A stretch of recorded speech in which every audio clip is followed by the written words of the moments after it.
This week on Tech Radio, it's all about the money. Hi, I'm Artemis. I am a computer-generated AI voice, and you're listening to Tech Radio.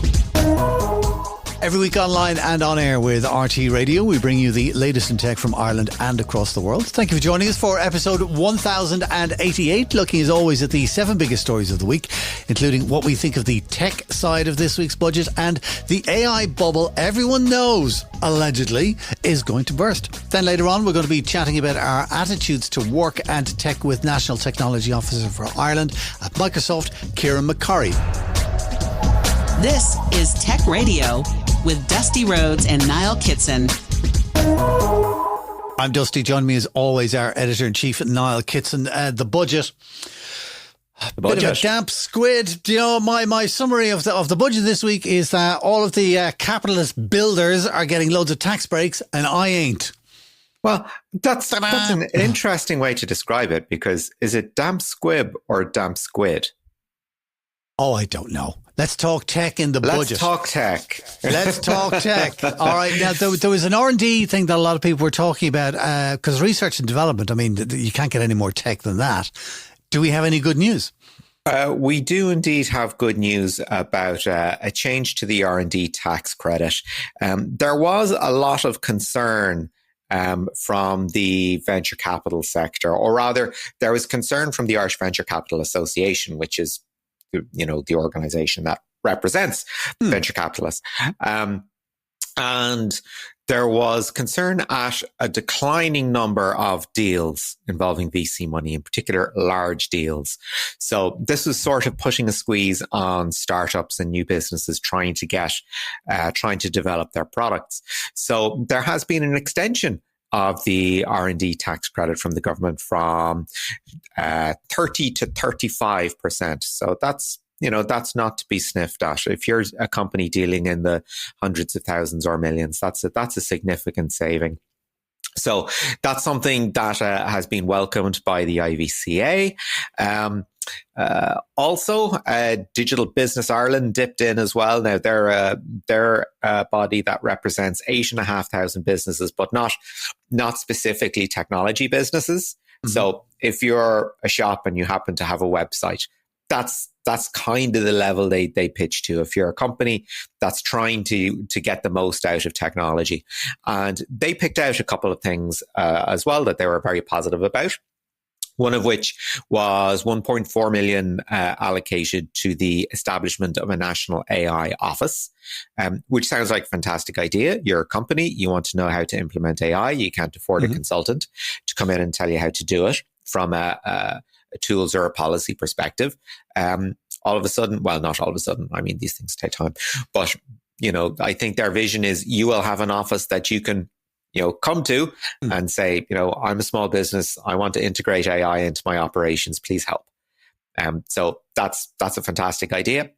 Mm-hmm. And also €3 million has been allocated to the Data Protection Commission. As we know, we did have one data protection commissioner looking after all of big tech, looking after being a very dangerous phrase. But anyway, now we will have 3.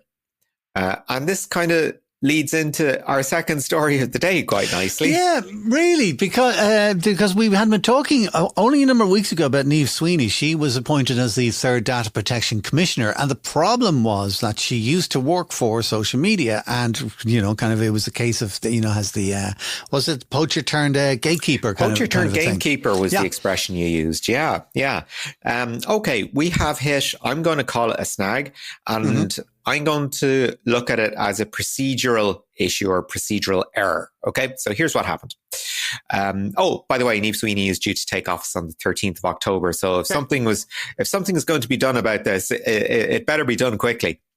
So, as you said, she's got a background. She's worked with Meta. She's worked with Stripe. Apparently, she's also worked with a lobbying firm as well. And a complaint has been lodged to Public Jobs, which is the body that is looking after her appointment. So not necessarily a complaint about her, but about the process that was used in her appointment. Because apparently, the selection was made on the basis of recommendations of a panel of 5. Of which included the head of technology for the law firm William Fry, which has worked for big tech. In particular, they helped with Microsoft. They helped with the Apple case when the government was trying to tell the EU that Apple doesn't actually owe us a lot of money. So, they've got very good contacts in that sector. The rest of the panel, Shirley Kavanagh from the Department of Justice, Deputy Secretary Donegal Sullivan, the head of Ireland's Comreg, Garrett Blaney, public jobs recruitment specialist, Louise McEntee, and Leo Moore, who's the partner at William Fry. And I'm taking that from a paragraph from the story as it appeared in Politico, which we know very well and love.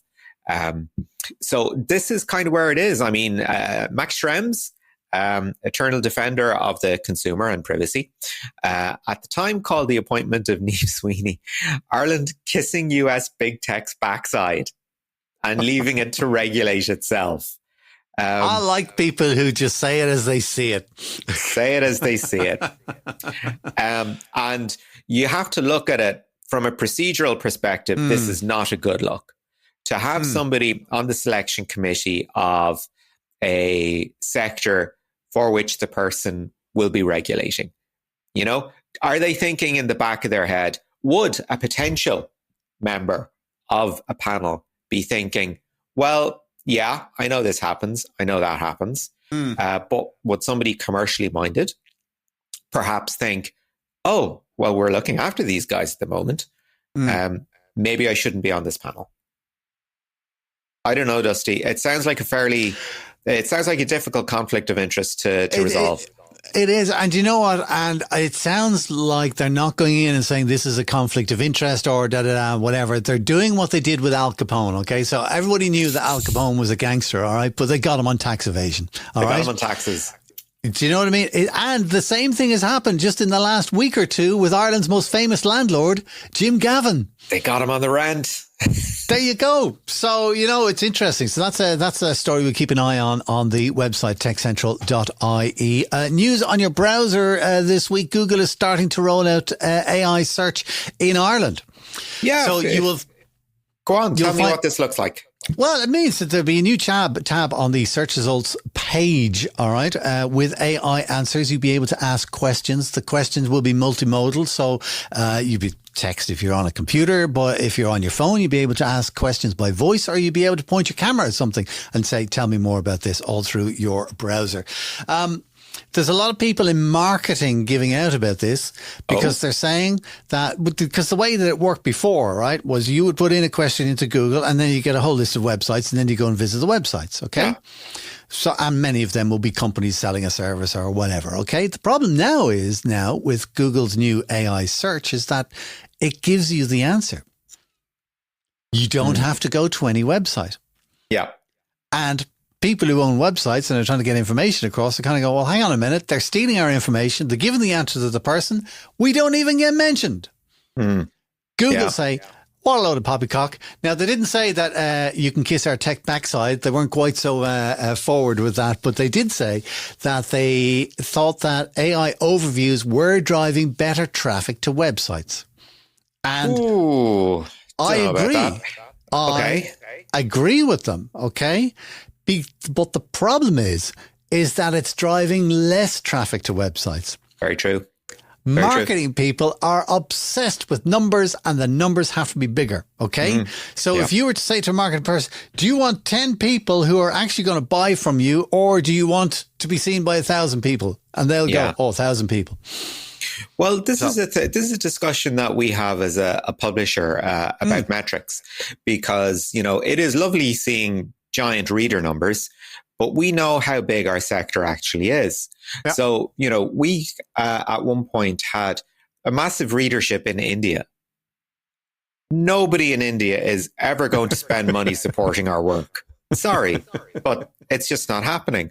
We did an event there last Friday. It was our webinar about on ransomware. Yeah. And it had a comparatively small attendee count, but we saw that the people involved, because they were goodly enough to register, were all fantastic and at a very high level. So if you look at the two, you can have large volumes of traffic that are commercially irrelevant to you, or you can have a small volume of traffic for people that actually support what you do.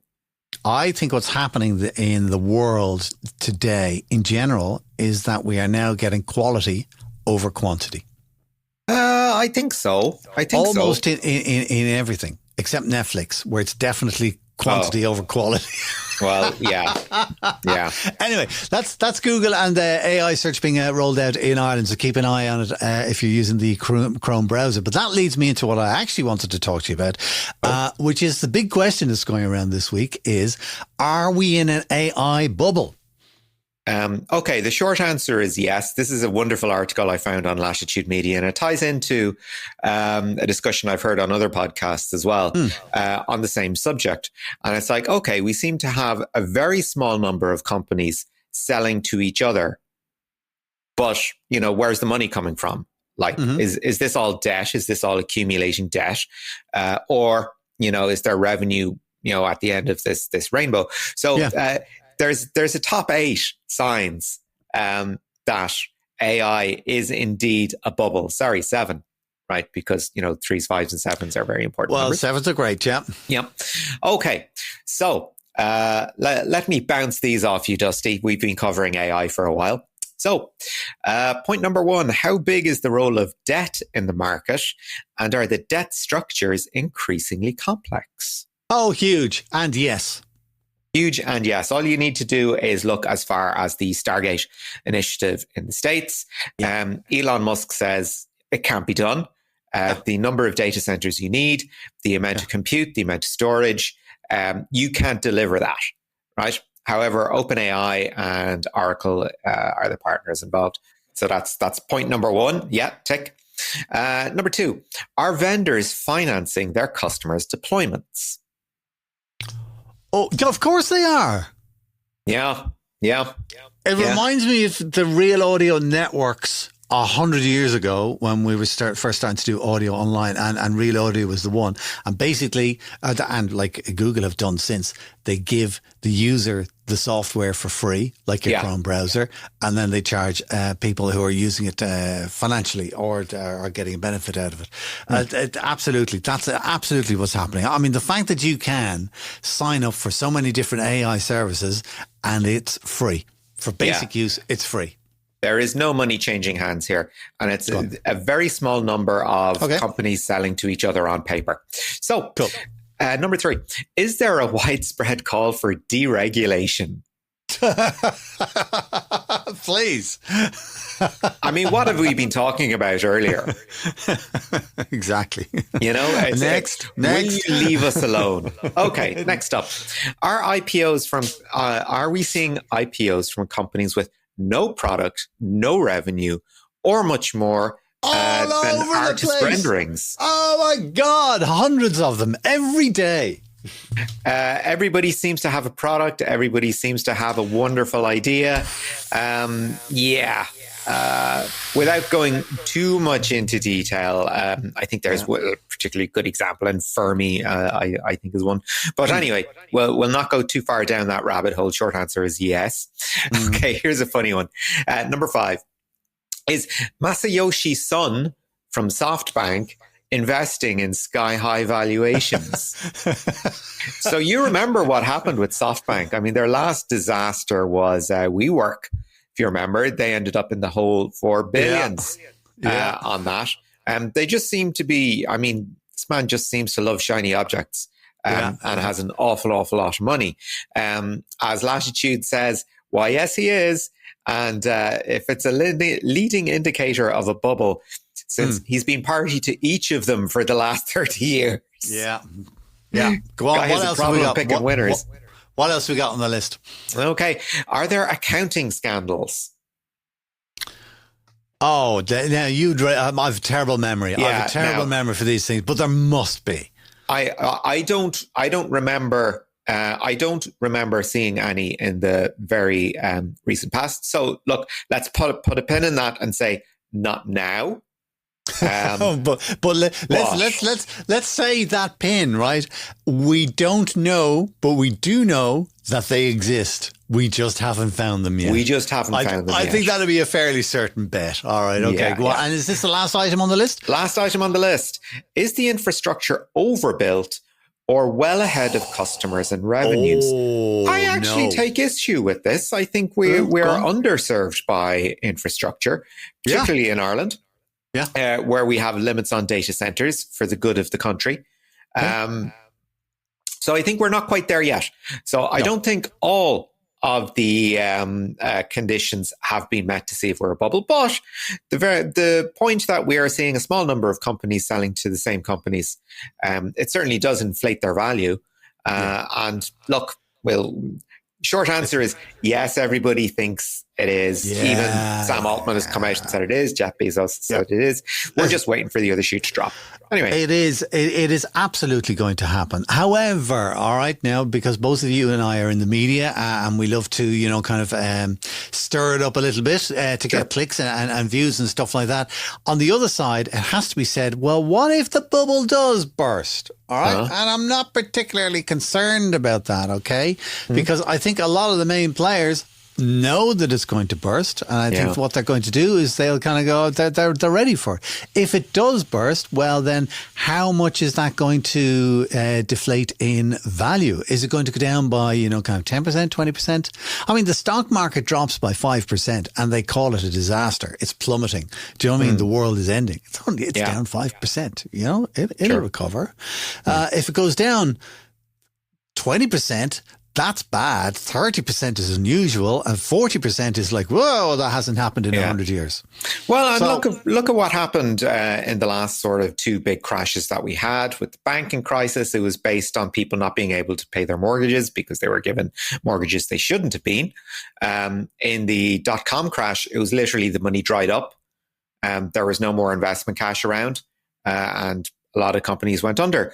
So, what are the conditions this time? Is there just no revenue being generated? There's no there? Probably. Yeah, exactly. Anyway, we'll wait and see. We'll hold on to our stocks and shares for now, all right? And we'll see what we do with them.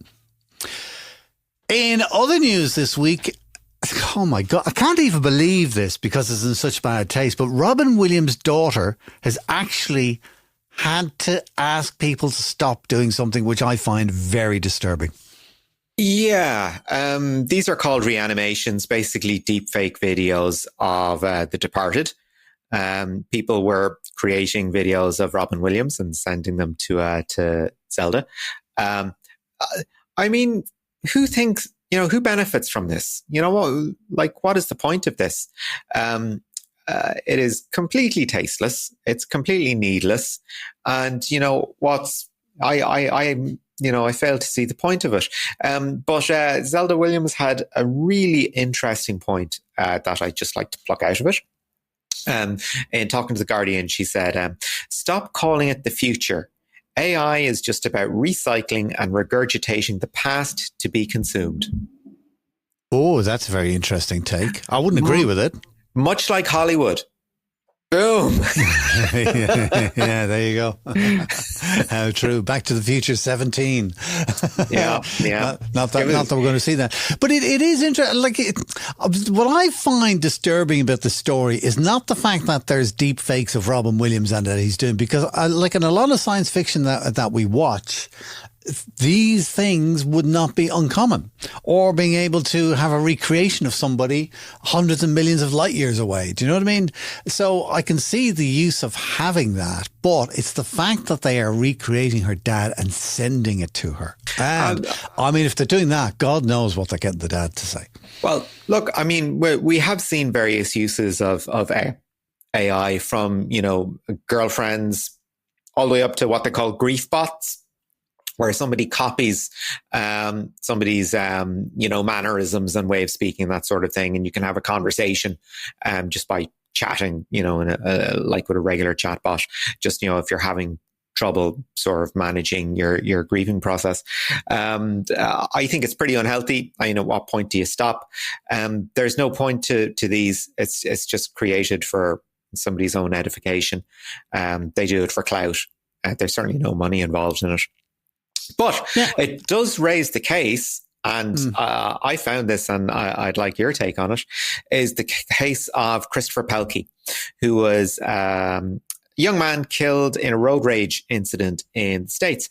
And he had family working in technology, and they had to put together a victim impact statement for the killer's trial. Gentleman was found guilty. And his sister, I think, decided, look, I can't get up and I can't say what I want to say. Like, I just can't. But can we do an AI version of him, and we'll get him to talk for himself? And there was quite a lot of discussion within the family, you know, is this the right thing to do, whatever. But they did it. They put together an AI video. It was a reasonable deep fake. It was reasonable. I mean, you know, the reproduction had that waxy skin and his chin didn't move right and that kind of thing. Like, it was a bit off to me anyway. But he got up, they opened the file, he said his piece. And afterwards, the judge said, I love that, and proceeded to give his killer the full 10.5-year sentence for, I think it was manslaughter or aggravated manslaughter. I think that presents a tremendous legal opportunity for defense lawyers to look at a judge being unduly swayed, that instead of hearing the impact that this killing had, it has in fact weaponized the grief with a view to extracting a maximum sentence from the judge. I don't know. What do you think, Dusty?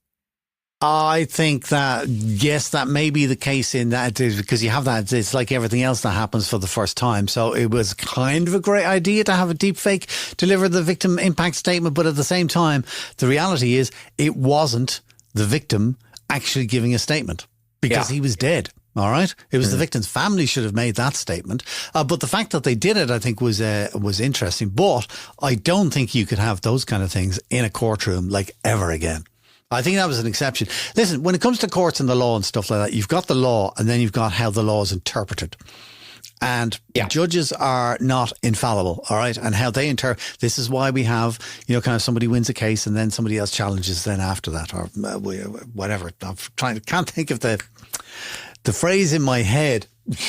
They appeal it. There you go, Grant. So, no, I think it's interesting. Other stories this week, more cyber attacks. I mean, we've had airports, we've had power stations, we've had transport networks, we've had all kinds of really important infrastructure being come under cyber attacks. This week, another one in the UK. Pray tell. Well, not another one, but I suppose the successful resolution of a hack, of a breach. This is to do with the nursery chain Kiddo. And, you know, this is sort of preschool care.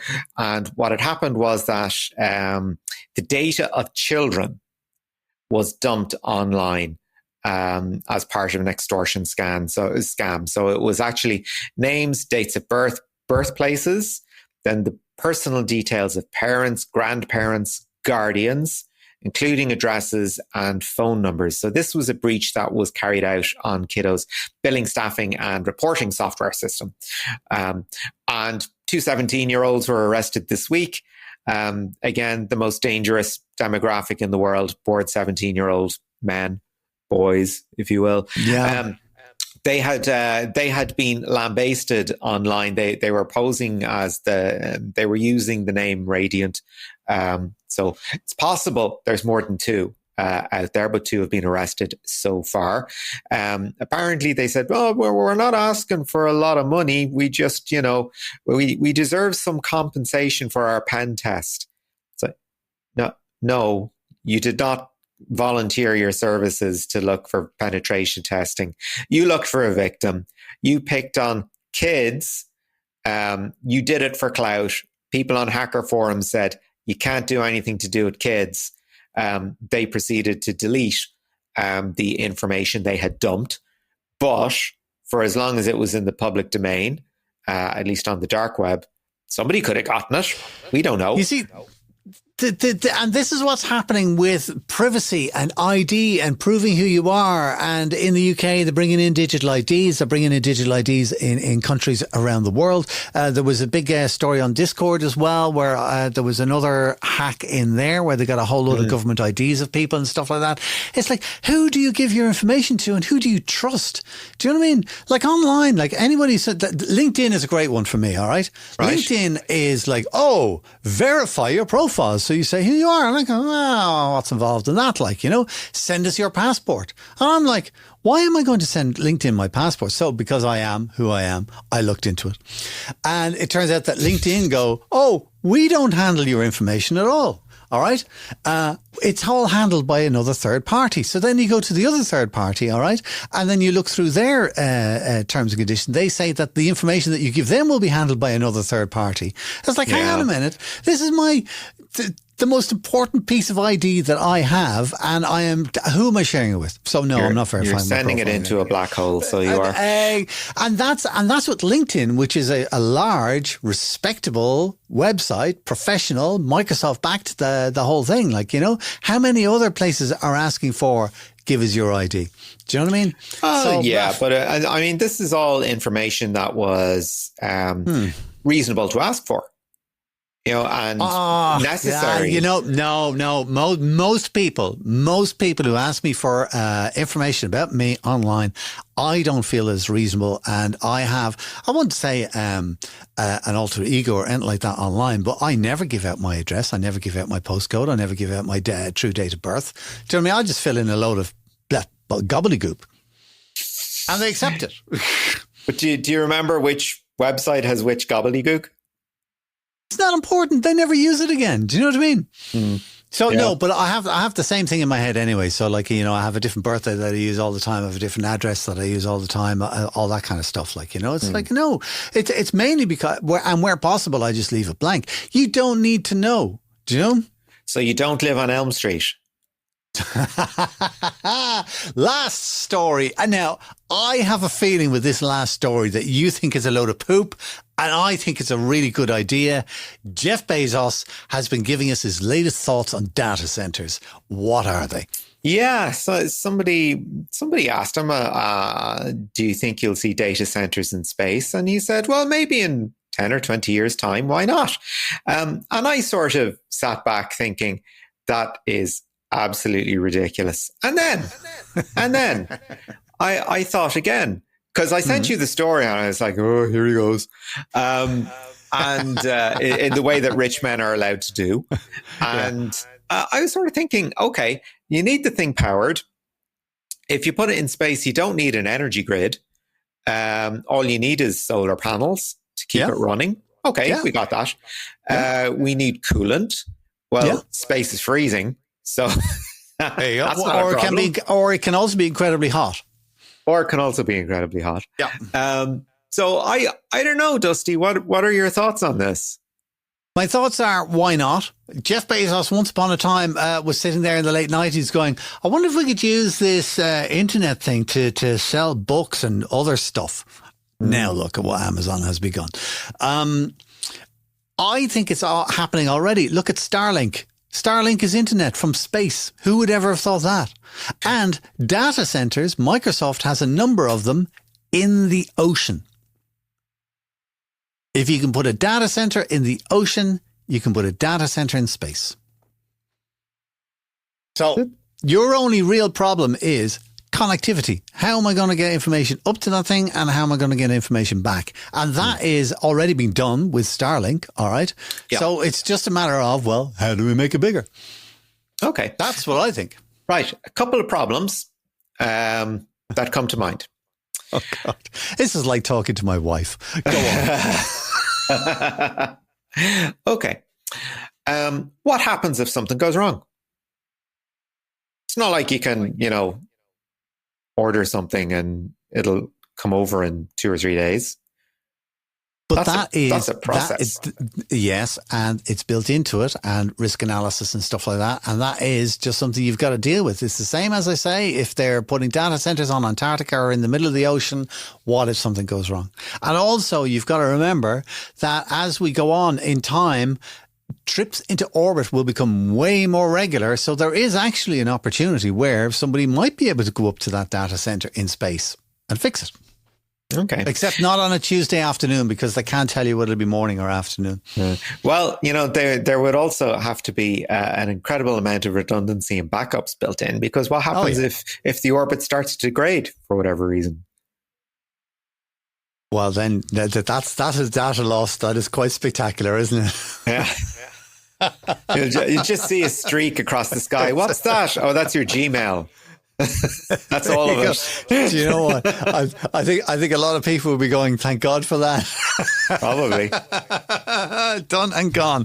Listen, there we go. That is the news and everything that is happening for this week. Niall, thanks for bringing us up to date and letting us know what you think. Delivering Irish tech news since 2006. This is Tech Radio. Over the last 2 years, we've talked about the Great Resignation, quiet quitting, and recently even learned about quiet cracking. But there's plenty more happening as well. According to Microsoft's latest Work Trends report, AI is being used less by women and Gen Z. Levels of burnout are decreasing, but general unhappiness is on the way up, and more people than ever are looking to move jobs. To find out more, Niall Kitson spoke with Microsoft's National Technology Officer, Kieran McCorry. Kieran, one of the fun things, I'm going to call it a fun thing from this report, is that we are seeing a generational difference in how people are adopting AI. Only it's not a difference that I expected. I mean, as somebody in Gen X, it apparently turns out that we're the most skeptical about AI. Boomers slightly more into it. But then once you get into millennials, fair enough, there's approaching broad acceptance, roughly 62% of the study. But then you get into Gen Z, and there's a little bit of a backward step where there's 55% in using it at work at the moment. Is this a function of being reticent about the technology, or is it more about being aware of its limits and not wanting to entrust your career progress to it? Well, thanks, Niall. And yeah, that was a bit of an interesting data point that I saw as well. It confused me a little bit. But I thought that breakdown of Gen Z, Gen X, Millennial, Boomer, etc., was really interesting. An interesting approach to take. You're fortunate, Niall, that you've termed yourself in the Gen X grouping. Unfortunately, I'm just in the Boomers side. But I'm glad to see that we're doing well with adoption. And the answer to your question is maybe why is that younger cohort using AI at work a bit less, I think is complex, right? But I'm not convinced that it's down to skepticism about the value of the technology. I think it maybe relates to another, I suppose you might call it a digital divide point that surfaces elsewhere in the Work Trend Index. And it's that gap between people at senior levels in an organization using Gen AI more than people in sort of frontline roles, right? I think what was the data point, something like a 91% of board level execs have access to Gen AI and they're using AI at work versus just 39% of non-managers. And I think if you layer that discrepancy onto the kind of generational model as well, I think it's likely that those people that are in non-manager roles a little bit earlier in career would also be the Gen Z types. So I think this is not necessarily, I can't say definitively, but it's not necessarily a function of Gen Z people don't want to use AI at work or don't feel confident using AI at work. I think it's because maybe their access to the technology is frustrated in terms of how it's being deployed in organizations. And that kind of brings us back to that sort of bipolar aspect of board execs seem to have more access to the technology, and senior employees have more access to the technology than people at other levels. So I think that's fundamentally it. I think it's a discrepancy in terms of the technology being made available to people versus their willingness to use it. It's a really interesting way of looking at it. And of course, that can be a very positive thing. If you have somebody coming into a job that, requires maybe a lot of lateral thinking or is particularly skilled, that, getting those base skills in place before automating them is probably a pretty good way to future-proof yourself. Yeah. There was another thing that really came out in the Work Trend Index is access to skills.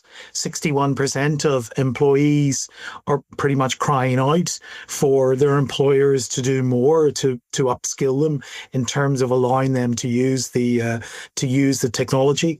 And that was one of the things that least surprised me when I saw the data come back, because we hear that time and time again when we're out talking to customers.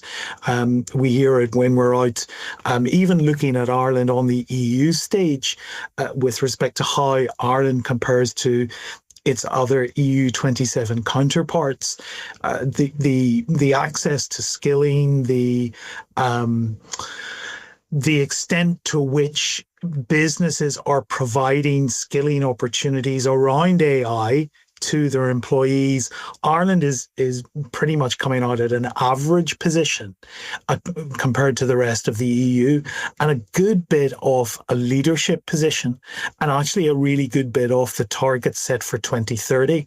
So that was the one thing that didn't surprise me, is that the need for, I think it's an all-up need, the need for industry to help make skilling more accessible, the need for the state to do more in terms of skilling employees, and the need for employers to do more in terms of skilling their employees with AI is really great. I was at an event just about a week ago, and there was a long discussion about skilling and where we were putting our emphasis on skilling as a nation and where we needed to redirect it. And it was described as a pyramid, at the PhD and postdoc level. We're doing a great job in terms of AI skills. At undergraduate level, degree level, we're doing a great job in terms of infusing AI in there. Not so bad at school level, but one of the kind of worst elements is we're really not doing enough to get AI skills diffused out into the workforce. And you see that in terms of employees asking for skilling. And, I go back to how we kicked this podcast off, that kind of discrepancy between your general frontline worker not getting access to the technology. That's also coincident with not getting access to skilling and training in order to use it. So there needs to be some kind of intervention, I think, that would enable workers to get better access to the technology, but be skilled up in how to use it. I think that's a really interesting situation that we've found ourselves in. For years, employers have had sort of this mindset of, why would I pay to upskill someone if they're just going to move jobs? That's sort of a sunk cost. Now, when you have staff coming to you that effectively aren't the finished article, investing in training is it's non-negotiable, really, and that must be something that has people really evaluating their jobs perhaps more than they did before. Well, I think you also see that tension, that conundrum surfacing in the index as well in another place. A record 38% of employees moved roles. I think a lot of that is driven by people looking to move roles into entities and organizations where they're going to be more satisfied, where they're going to have access to tools and technologies that's going to make their jobs better and make their lives more fulfilling in a workplace sense. So I think there is a challenge for organizations that don't do enough to upskill their employees.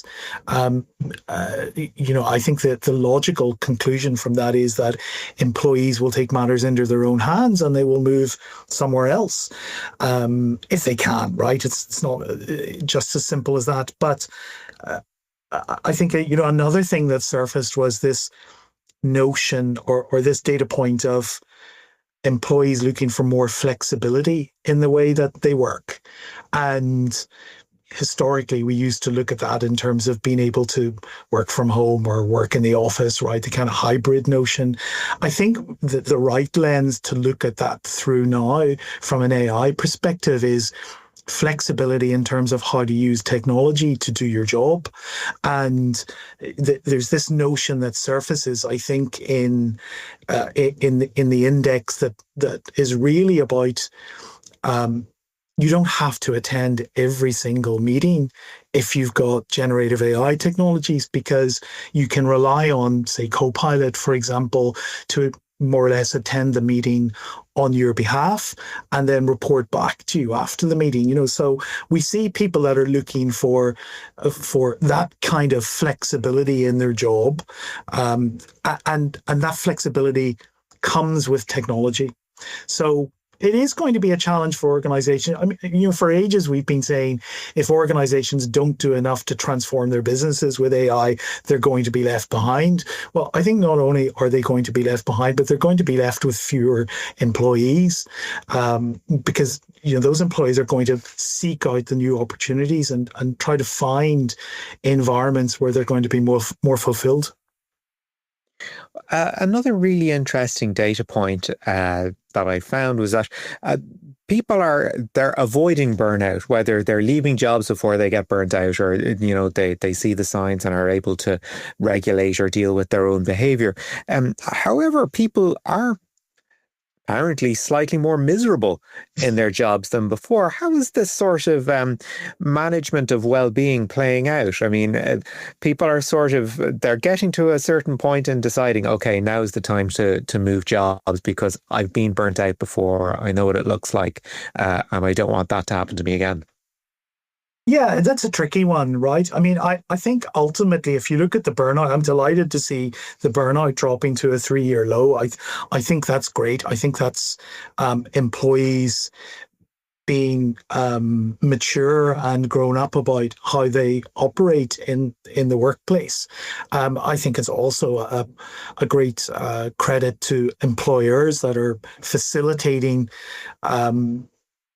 employees getting the right work-life balance and making sure their needs are met, both physical and mental. So I think that's good. The well-being story and the burnout being low is very welcome. I have a feeling that trend should continue as AI becomes more and more prevalent in organizations for some of the reasons I've mentioned earlier. You can use technology to make your job easier. We see a lot in the index. We see a lot of data points where people are using AI to do things like summarizing content, searching and brainstorming. So I think that has contributed to and is likely to contribute further to a drop in burnout. I'm not at all clear about the workplace happiness and why it has fallen a bit down to 65%. I suppose if I were to hazard a guess at it, I think this is a time of a lot of change within organizations, a lot of disruption in terms of technology, a lot of organizations not necessarily knowing how to address and embrace that change.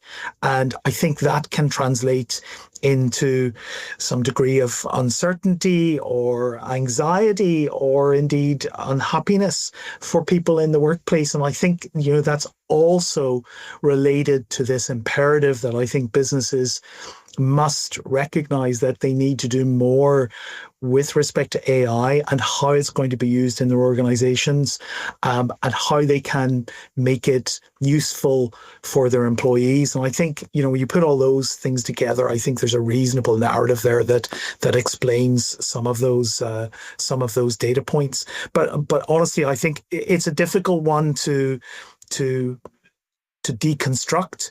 But my feeling is it's the rate of change and the pace of change. Not too long ago, we were talking about AI disrupting the workplace. Now we're talking about agentic AI disrupting the workplace. We're talking about organizational charts in workplaces being upended because we've got a new hybrid work. A couple of years ago, when we talked about hybrid work, it was people working in the office and people working at home. Now, when we talk about hybrid work, it's teams that are working together, comprised of humans and agents, AI agents. So I think all of those things, to some extent, contribute to a level of uncertainty and anxiety that ultimately manifests itself through some degree of happiness trailing off. Yeah, I think this idea that we're in a time of flux, it goes back to COVID when everybody's working model changed, and people might have come and gone in your business that you actually never met in person because we were all working remotely. And, for the longest time we were hearing about, the absence of those water cooler moments was a real inhibitor to innovation. However, now we have, through agentic AI, the possibility of bouncing ideas not off one agent, but perhaps multiple agents, and surrounding yourself with multiple agents as part of a project. Do you think this is going to be sort of the new water cooler moment? You sit down, you ask an agent, I have an idea, would this work? Or is there still no substitute for picking up the phone and hoping you get through to a sympathetic team member? Yeah, I think it is. It's going to be different than the water cooler moment, but I think it's certainly an inflection point. And I think, fundamentally AI is, we've been saying this for ages, but you really see the effects of it now. It's changing how we work. One of the statistics that surfaced in the Work Trend Index was that looking at AI use cases, and one of the top use cases was brainstorming. I think 36% of the respondents said that using AI for brainstorming was something that they did quite a lot. So yes, I think that notion of interacting with AI or interacting with an agent is going to become very, very important. And like in Copilot, for example, the researcher agent is a great assistant, I suppose, to pose a question to, and it goes off and it does all the things that a good AI-powered agent should do. It researches, it finds a lot of content from different locations, it does deep research right across the web, it pulls it all together, it reasons over it, and it comes up with insights. And we in Microsoft, we talk about this notion of intelligence on tap. Whereas, previously you might have had to hire specific people with specific skill sets at a significant cost. Now, really, with the capabilities we have for AI and AI agents and the reasoning capabilities and the research capabilities, you've got that at your fingertips. So yes, I think that is going to make a big difference to the way that people work. And just a sort of personal anecdote from my side. A while ago, someone spoke to me and said, Kieran, you do an awful lot. You need to know when to say no. And you'll have heard this before, Niall, of course, as well, right? Focus on the things that are important and say no sometimes. And actually, as I've started to use AI more, I find myself perversely saying yes more than I've been saying no, because I find that I can get things done really, really quickly. So someone might send me a document. It might be a big, chunky enough document with 10 or 20 pages and say, could you read through this? And based on what you know about Project X, could you give me some comments or some feedback? I don't need to spend an hour going through that document. I simply go to Copilot and I say, could you analyze this document from my perspective in relation to Project X or whatever it might be, and identify any gaps or identify any conflicts. And suddenly you've got that output with you in minutes, if not seconds sometimes, whereas that would have been an hour's work maybe, to sit down and go through that. So yeah, I think maybe it is the new water cooler. And that was Kieran McCorry, Microsoft's National Technology Officer, chatting with Niall Kitson. This is Tech Radio with Dusty Rhodes and Niall Kitson. That's it for our show this week. Do check out some of the other stories that we have online. We couldn't quite squeeze them into the podcast. What have we got? Yeah, we're talking about, we have Jason Walsh talking about how grammar is a giveaway when it comes to AI. Ireland's cybersecurity sector gathers in Kildare for the Cyber Ireland National Conference. And another Amazon story, Amazon's answer to Starlink Project Kuiper links up with the National Space Centre in Cork. That's a great story. Why did we not do that in the podcast? We're going to have ourselves flogged for that. All of those details, of course, and more online for you at techcentral.ie. We're back again next Friday with a brand new show online, and of course with our friends at RTE Radio 1 Extra. In the meantime, please do share our podcast with a friend. If you're into tech and tech news and gadgets and all that kind of stuff, just tell them to search for Tech Radio Ireland wherever they get their podcasts, and we'll be the first result. Until next time, from myself, Dusty Rhodes, and from Niall Kitson, as always, have a great weekend. Remember, you can get the latest Irish tech news with hourly updates, daily newsletters, and more at our website, techcentral.ie. Share the knowledge and invite a friend to listen. Search Apple, Spotify, or YouTube for Tech Radio Ireland, or listen with RTE Radio 1 Extra. Tech Radio is produced by dustpod.io for techcentral.ie. From me, Artemis, live long and prosper.